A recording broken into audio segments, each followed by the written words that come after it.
Diajakin cewek Jepang nikah.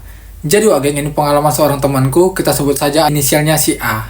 Si A ini magang di salah satu perusahaan pengolahan makanan, lebih tepatnya di salah satu pabrik roti terbesar di Jepang. Dan di pabrik roti ini geng, jumlah antara karyawan laki-laki dan perempuan itu hampir sama, dan bahkan bisa dibilang lebih banyak karyawan perempuannya. Dan karyawannya ini bukan hanya orang Indonesia aja, orang asingnya, melainkan ada orang Filipina, Vietnam, Brazil, dan lain sebagainya. Dan beberapa di antaranya ini ada kerja paruh waktu atau baito.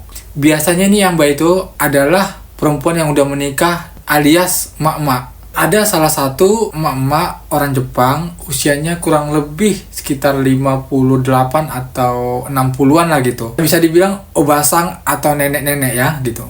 Nah, nenek-nenek ini atau obasang ini sering ditolongi oleh temanku yang si A ini. Nah, bukan hanya temanku aja sih sebenarnya yang sering nolong obasang ini, karena beberapa juga, namanya juga dia udah nenek-nenek, umurnya sekitar 58, 60-an gitu, Wak. Jadi banyak yang nolongin gitu. Misalnya kayak ada beberapa pekerjaan yang harus dibantu gitu. Sebenarnya bukan karena pekerjaannya sulit, tapi memang karena kondisi fisiknya yang membuat dia agak kesulitan. Misalnya mengangkat barang ke atas atau memindahkan keranjang ke tempat yang lain yang cukup mungkin yang menguras tenaganya gitu. Jadi beberapa karyawan ini atau pekerja ini termasuk temanku ini sering nolong nenek-nenek ini gitu. Nah, nenek-nenek ini namanya juga pekerja paruh waktu. Dia jam kerjanya itu cuma sekitar 5 jam ke 6 jam gitu, Wak. Jadi dia masuknya sekitar jam 10 pagi sampai sekitar jam 2 atau jam 3 kurang lebihnya. Aku juga kurang pasti tahu ya. Lupa-lupa ingat, Wak. Jadi temanku ini sering nolong obasang ini. Alasannya karena dia nggak tegaan aja, karena ngelihat seorang perempuan emak-emak gitu yang udah umurnya hampir sama orang tuanya lagi kesusahan. Jadi pada saat dia ngelihat kayak gitu, spontan aja dia sering nolong gitu. Nah, itu alasan yang dia ungkapkan ke aku. Tapi Wak, mungkin dari beberapa orang yang sering nolong obasang ini, paling sering mungkin temanku ini. Ya nggak tahu kenapa, mungkin karena satu lain juga mereka ketepatan dan jam kerjanya juga mungkin berdekatan sama temanku ini. Itulah, aku kurang tahu pastinya. Yang jelas, kata temanku ini, dia yang paling sering nolong obasang ini. Saking seringnya, Wak, obasang ini sampai beberapa kali ngebawain cemilan sama temanku. Mungkin ungkapan rasa terima kasih lah, misalnya kayak permen, coklat, onigiri, dan bahkan beberapa kali ngebawain bento atau bekal untuk makan siang. Padahal temanku ini udah sering nolak gitu kan. Nolaknya bukan berarti nggak nerima makanannya itu, cuman bilang udah cukup gitu, jangan ngerepotin gitu. Tapi mau nggak mau karena dia udah ngasih, terpaksa temanku ini nerima aja gitu. Dan bahkan beberapa kali juga temanku sempat sampai dibawa pulang makanan atau bento yang udah dikasih obasang tadi, karena kebetulan temanku juga nggak terlalu ngarapin apa yang dikasih obasang ini. Jadi dia tetap bawa bekalnya dari apartemen ke tempat kerjaan. Karena hal itu makanya nggak dia makan bento dari obasang ini dan dibawa ke rumah gitu. Dan di satu ketika, Wak, pada saat mereka break makan siang, tiba-tiba ada momen yang cukup mencengangkan, yang mana obasang ini tiba-tiba nyamperin temanku si A ini. Tiba-tiba dia nanya gini, Wak, 電話番号持ってるの? あ、はい。何ですか? 教えてくれる? Kami deh, 帰ってくださいね. Nah, maksudnya, Wak, nenek-nenek ini nanya, kau ada nomor handphone apa enggak? Temanku jawab, ada. Dia tanya, kenapa? Nanti kasih tahu sama aku boleh? Tulis di kertas. Setelah itu temanku bilang, iya aja. Pada saat itu temanku nggak mikir apa-apa tentang hal itu. Ya udah, karena nggak mikir apa-apa, lewat kejadian itu, temanku ini nggak kepikiran dengan hal itu untuk ngasih sama nenek-nenek ini kan gitu.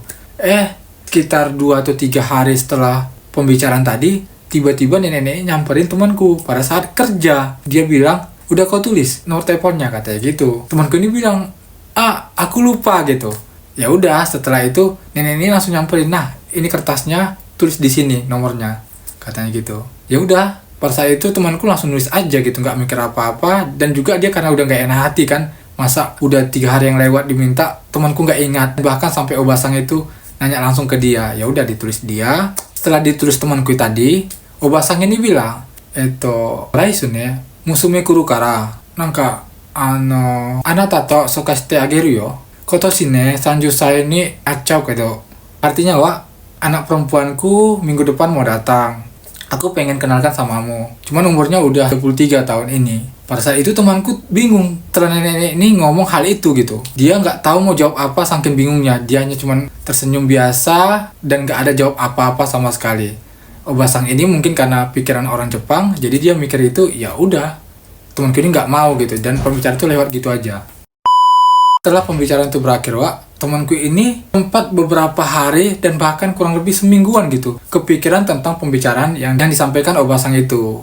Buat informasi tambahnya, Wak, temanku ini pada saat itu umurnya sekitar 26 apa 27-an gitu. Dan pada saat itu juga temanku ini udah 2 tahun jomblo. Rasanya kenapa aku juga nggak tahu ya, namanya juga pacaran pasti ada aja masalahnya, Wak. Aku nggak sampai menanyakan hal itu sama dia. Intinya pada saat itu dia jomblo. Pada satu hari temanku itu sempat kepikiran dengan tawaran Obasang itu dan akhirnya memutuskan untuk coba terima tawaran Obasang tadi, yakni kenalan atau berkenalan sama putri Obasang itu. Nah, keesokan harinya temanku ini langsung jumpain Obasang tadi pada saat kerja. Temanku ini langsung bilang, kapan putrimu datang lagi ke sini, katanya gitu. Pada saat temanku bilang kayak gitu, Obasang ini spontan sumringah, Wak. Bayangkan aja, mungkin ya kayak tiban rezeki gitu kan. Nah, langsung Obasang ini cerita, mungkin putriku 2 minggu lagi atau sekitar 3 minggu lagi datang ke sini. Nanti kalau dia datang, aku kasih tahu samamu. Baru setelah itu kita langsung makan keluar aja ya gitu, ke restoran gitu. Temanku ini bilang, iya, oke gitu.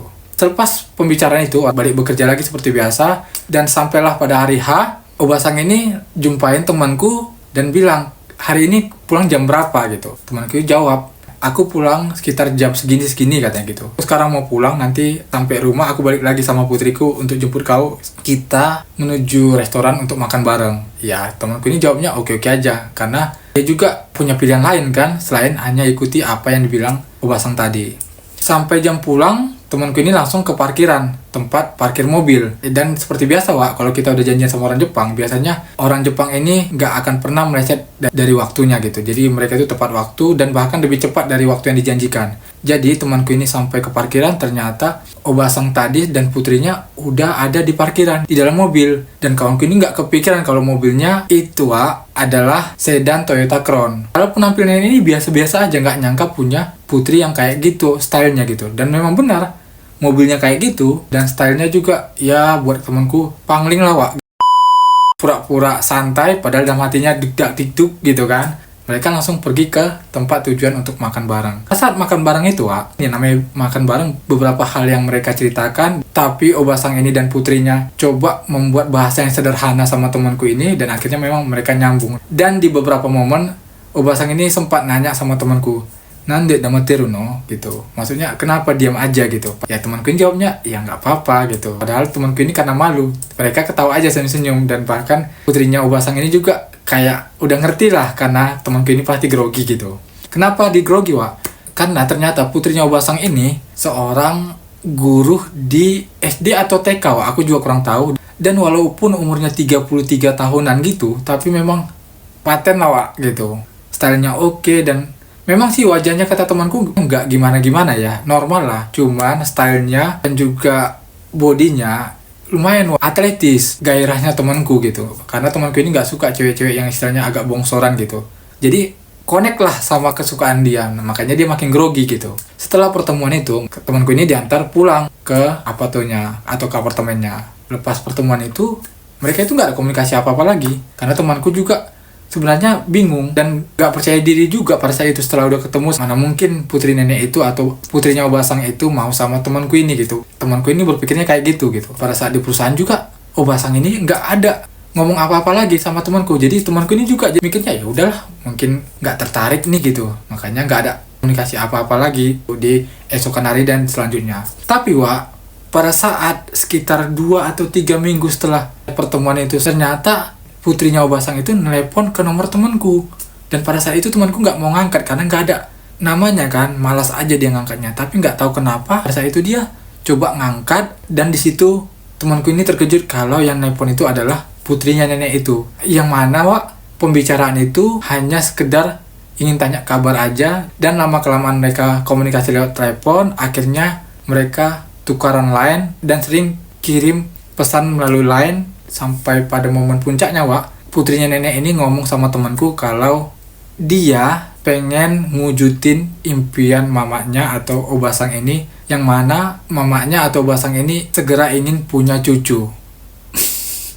Jadi kalian bisa nangkap kan apa maksudnya? Jadi, Wak, aku nggak tahu sampai di mana hubungan mereka sampai saat ini. Apakah udah jadi nikah sama putrinya nenek ini atau jodohnya yang lain gitu. Tapi intinya dari kejadian ini aku ingin nyampaikan sama kalian semua, buat teman-teman yang ada di LPK yang menuju ke Jepang dan punya impian magang ke Jepang atau kerja ke Jepang, dan juga buat teman-teman yang udah ada di Jepang, saat ini jangan pernah malas untuk nolong siapapun di Jepang ini, walaupun dia itu menyebalkan sekalipun, apalagi dia seorang wanita yang udah rentan. Kita nggak tahu, rezeki itu bukan hanya dalam berbentuk uang aja, Wak. Bisa jadi rezeki itu datang dalam bentuk jodoh kita gitu. Jadi jangan pernah malas untuk nolong teman-teman satu kerjaan kalian, khususnya perempuan yang udah tua. Itu aja kesimpulannya. Gua Ari, cabut dulu, Wak. Ciao.